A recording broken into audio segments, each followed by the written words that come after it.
2, 1, 2, 3, 4.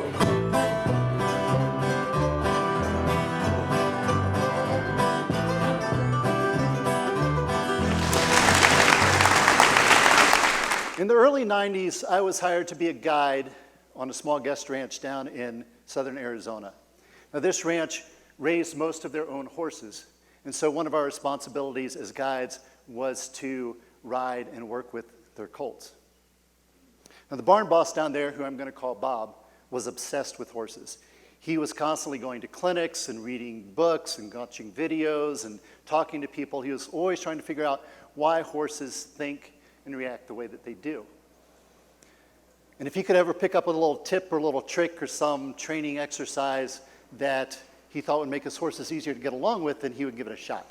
And so after the horses were saddled in the morning, while the rest of us sat around and did nothing and waited for the guests to show up so we could go for a ride in the mountains, Bob would take that opportunity to work with the young horses that were in his string.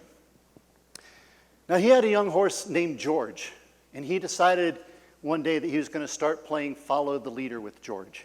And what this looked like was Bob would walk out into the barnyard and George would be behind him, and he would throw George's lead rope over George's neck, and then he would start weaving around the barnyard to see how closely George would follow him.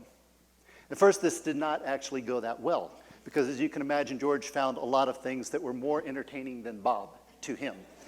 And so it was kind of fun to watch then, but as time went on and they worked on a lot of different things, it wasn't actually that long before George was following Bob around the barnyard kind of like a little dog. And so then Bob's focus became, how am I going to lose George? This is too easy. So he would start cutting left and he would start cutting right, and sometimes he would just take off running across the barnyard, anything he could do to try to confuse George. But George figured out pretty quickly how to read Bob's body language. And pretty soon, George was cutting left or cutting right and taking off, running across the barnyard with Bob. And so together they formed this really weird-looking dance couple, doing some really weird-looking dance maneuvers as they traveled around the yard. And the rest of us, who were doing nothing at the time, found this pretty entertaining, though I will honestly say I did not really see the significance of it at the time. Now, I had another friend who worked for a school that taught and coached people in leadership at the time, and he was stationed down in Tucson, Arizona. And every now and then, to get a break from the office, he would come out to see me at the ranch. And one day as he was leaving, he turned to me and he said, I think Bob is one of the strongest leaders I've ever been around. And I was like, that's kind of weird. Like, I agreed with him, but Bob, as far as I knew, had never spent 1 second thinking about how to lead people. He thought about horses all the time.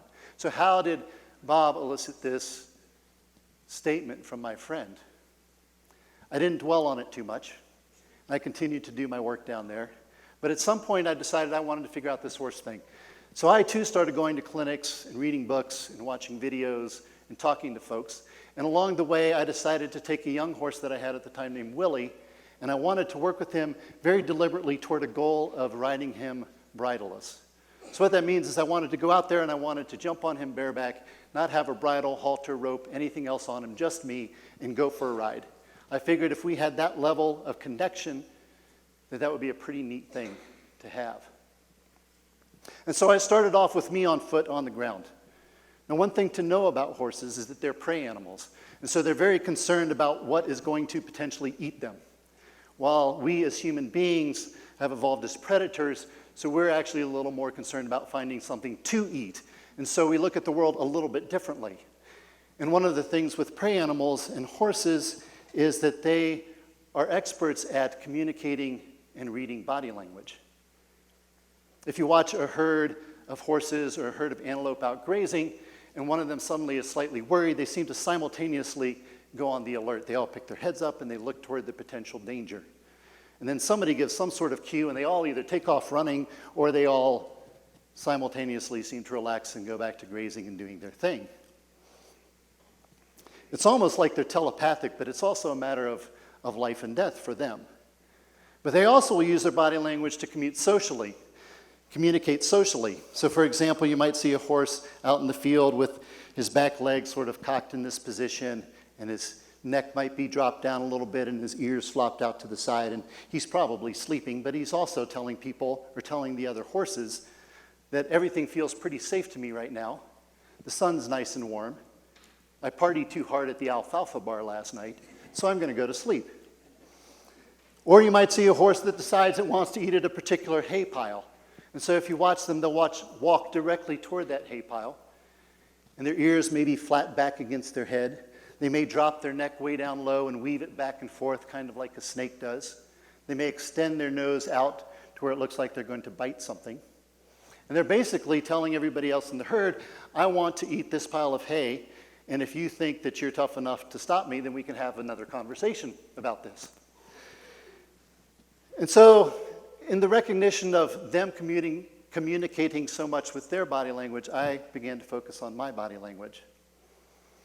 And so as I stood there on the ground and Willie was next to me, if I wanted him to walk away from me, I would adopt the posture that my parents took after I scribbled all over the wall with crayons, which was something like, you just messed up.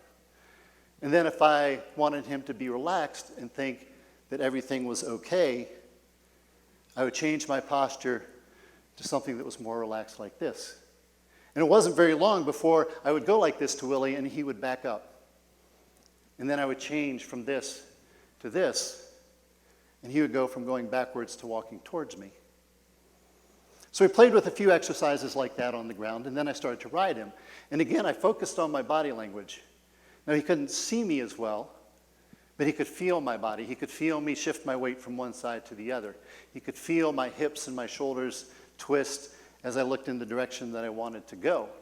And soon these just became cues for him to turn right or to turn left or to go forward or backwards or to stop. And it was pretty amazing to me to realize how subtle a change in my body would affect Willie and his response. So we're cruising right along. Bridleless riding is coming right up.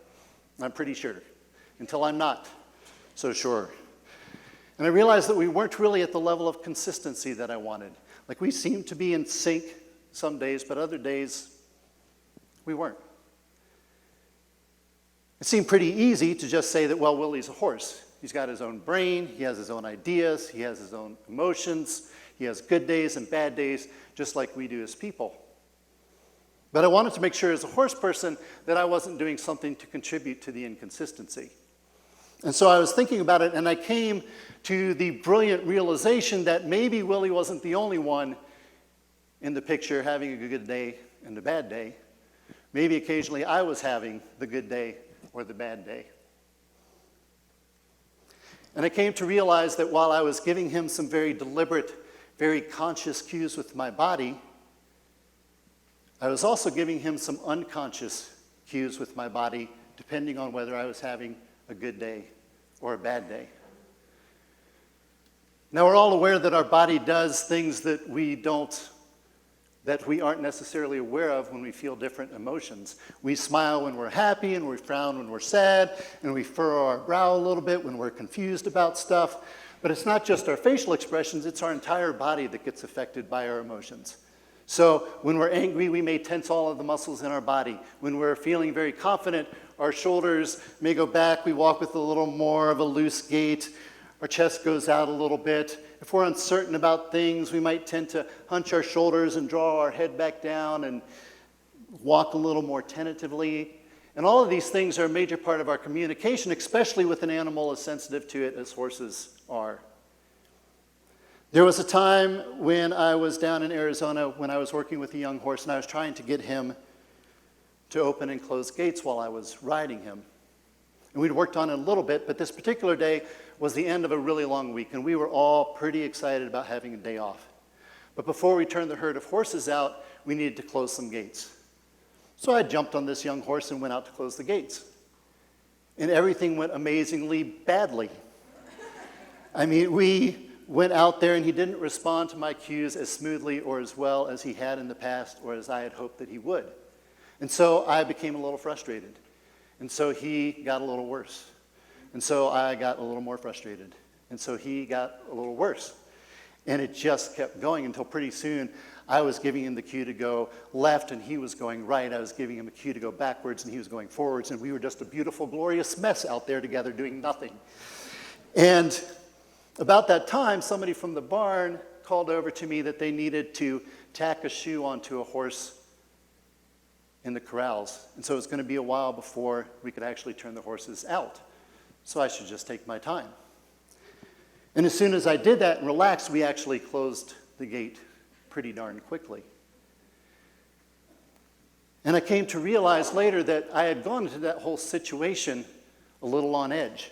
I was ready for the week to be over. I didn't want my fellow guides to be waiting for me while I was doing this. I wanted to get this done in a hurry. And so I was carrying that time crunch tension in my body. And my colt felt it. And it changed my communication with him. And the same thing was happening with me and Willie at times. I would show up frustrated by some interaction I'd had earlier in the day, so maybe my body was a lot tenser, but my actions were also bigger and more aggressive, and that worried Willie a little bit. As a prey animal, he was probably thinking to himself, well, yesterday he did not want to eat me, but today is a brand new day, and today he might want to eat me, so I'm concerned. Or I might have been a little down about the day. Maybe I was excited to see a friend coming in from out of town and they weren't going to be able to make it. And so I was a little more lethargic in my motions. I wasn't as crisp in my cues. And Willie would respond accordingly. And so I learned that if I wasn't getting the response from Willie that I was actually looking for, that rather than assume that Willie was having a good day or a bad day, what I really needed to do was do a check-in with myself and see what I was feeling internally. Was I angry? Was I frustrated? Was I worried about some talk I had to give in front of a lot of people? Was I feeling a time crunch somewhere? Or was I really excited about something? Because all of these things were going to affect the way I communicated with my horse. And I also came to realize quickly that just by being aware of those things and recognizing those things, I was able to move past them and be actually in the present with Willie, focused on the tasks that we had at hand. And when I did that, my communication with him became much clearer, and his responses became much quicker, and our connection became much stronger. And it honestly wasn't very long after I started doing this as part of my routine that we went on our first bridleless ride. And I've thought a lot over the years about how this actually pertains to my interactions with human beings. I mean, we're actually pretty good at reading body language too. Research has shown time and time again that when we're face-to-face with people, our body language actually communicates quite a bit more and is more important than the words that we're saying.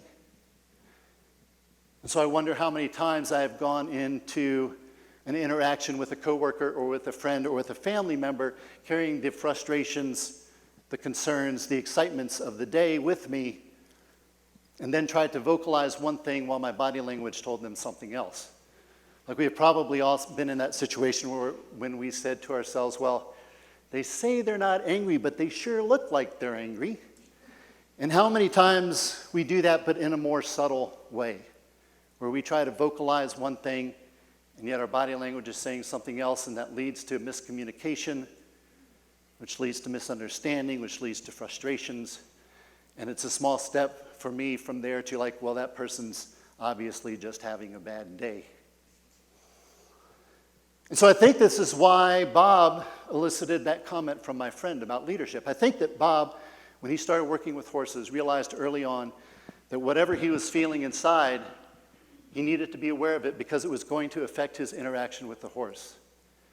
And after he realized what that was, he was able to move through it to a place where he could be present with that particular horse that he was working with. He could focus on them. He could focus on the task they were trying to accomplish.